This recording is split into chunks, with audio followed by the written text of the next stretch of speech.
ഓരോ കാലഘട്ടത്തിലെ ഓരോ കഥകൾ നമ്മുടെയൊക്കെ കുട്ടിക്കാലത്ത് നമ്മൾ ജീവിച്ചിരുന്ന അതിൽ നിന്ന് എത്ര വ്യത്യാസമായിട്ടാണ് ഇന്നത്തെ ജനങ്ങൾ.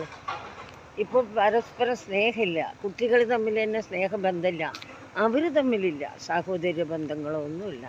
എല്ലാവരും മൊബൈലും കമ്പ്യൂട്ടറും നെറ്റ്വർക്കും AI. ഇനി അങ്ങനെ പോയാൽ ഒരു 20 വർഷത്തിന് ശേഷം ഈ പറഞ്ഞ നമ്മളിത് ഉപയോഗിക്കാത്തവരല്ല, ഉപയോഗിച്ചുകൊണ്ടിരിക്കുന്നു. പക്ഷെ ഒരു 20 വർഷത്തിന് ശേഷം തികച്ച് മനുഷ്യർ നല്ല രീതിയിൽ ഇവിടെ ഉണ്ടാവുമെന്നൊന്നും അറിയില്ല. എന്താണെന്ന് വെച്ചാൽ റോബോട്ടുകളേക്കാൾ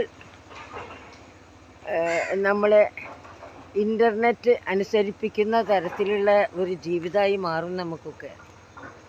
എല്ലാ തലത്തിലും അങ്ങനെ തന്നെ ഒരുപാട് സ്വാധീനിച്ചു കൊച്ചു കുട്ടികളെയെല്ലാം ഈ ടെക്നോളജി. നന്മയും തിന്മയും ഏതും രണ്ടറ്റം വരെ കൂട്ടിമുട്ടിക്കൊണ്ടേയിരിക്കുന്നു. ഇത് അവസാനം എവിടെ എത്തുമെന്ന് പറയാൻ പറ്റില്ല. കുട്ടികൾ ഇപ്പോൾ നിയന്ത്രിക്കപ്പെടുന്നില്ല, വീട്ടുകാരാൽ നിയന്ത്രിക്കപ്പെടുന്നില്ല, ഒരു കൊച്ചു കുഞ്ഞു പോലും. അതെല്ലാം വലിയ വ്യത്യാസങ്ങളായിട്ടാണ് വരുന്നത്.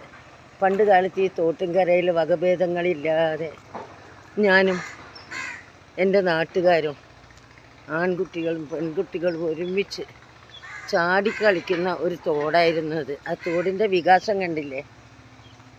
ഒന്നുമില്ല, ഇപ്പോൾ തോടില്ല, ആ ഭാഗം മുഴുവൻ റോഡായി. പുരോഗമനം വേണം, എങ്കിലും ജലാശയങ്ങൾ, അതിലെ നീരാവി ആവിയായി പോകാനുള്ള ഒരു വികാസമെങ്കിലും വേണം. സൂര്യതാപം ഏറ്റിട്ടാണല്ലോ. ഇടുങ്ങിയ പാതകളെ വികസിപ്പിച്ചെടുക്കുന്ന പ്രക്രിയ വളരെ നല്ലതാണ്, ആത്മാർത്ഥമാണ്. എല്ലാവർക്കും ഒരുപോലെ ജനവാസം തരാൻ നമ്മുടെ ജീവിതത്തിൽ അങ്ങനെ ചില അജണ്ടകളുണ്ട്. ഈ ഭാരതത്തിലെ ഭരണഘടനാ പ്രകാരം തന്നെ ജനസേവനം, ജനക്ഷേമം. കണ്ടില്ലേ, നാഷണൽ ഹൈവേയുടെ ഫസ്റ്റ് വയഡക്റ്റ് പാലം കേരളത്തിലെ, അത് ഞങ്ങളുടെ മുൻഭാഗത്ത് തന്നെ, വീടിൻ്റെ മുൻഭാഗത്ത്. നരേന്ദ്രമോദി ഗവൺമെൻറ് ഭരിച്ചതിന് ശേഷം എന്തെല്ലാം ഗുണങ്ങളാണ് നാടിന് ഉണ്ടായത്. എന്നാലും പലർക്കും അത് മനസ്സിലാവുന്നില്ല. ജനങ്ങൾ ഇന്നും പറയുന്നു, ജനങ്ങൾ പറയുന്നത് എന്താണെന്ന് വെച്ചാൽ ഇതൊന്നും അല്ല അത്, അതല്ല ഇത് എന്നും പറഞ്ഞുകൊണ്ട് ജനങ്ങളുടെ പുറകെ നടന്ന് അവർ തമ്മിൽ വിഘടിപ്പിച്ച് എന്തെല്ലാം അക്രമങ്ങൾ ചെയ്യാമോ അതെല്ലാം ചെയ്ത് രാജ്യത്തെ ദ്രോഹിച്ചുകൊണ്ടിരിക്കുന്ന 70% ജനങ്ങളിൽ ഒരു 60% ഏതർത്ഥത്തിലും രാജ്യദ്രോഹികളാണ്. 10% അവരുടെയൊക്കെ പിമ്പുകളായിട്ട് മാറിക്കൊണ്ടിരിക്കുന്നു.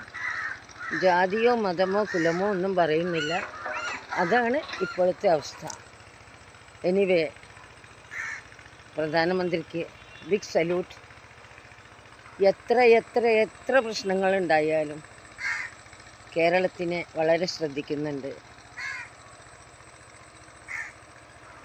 നന്ദി, നമസ്കാരം.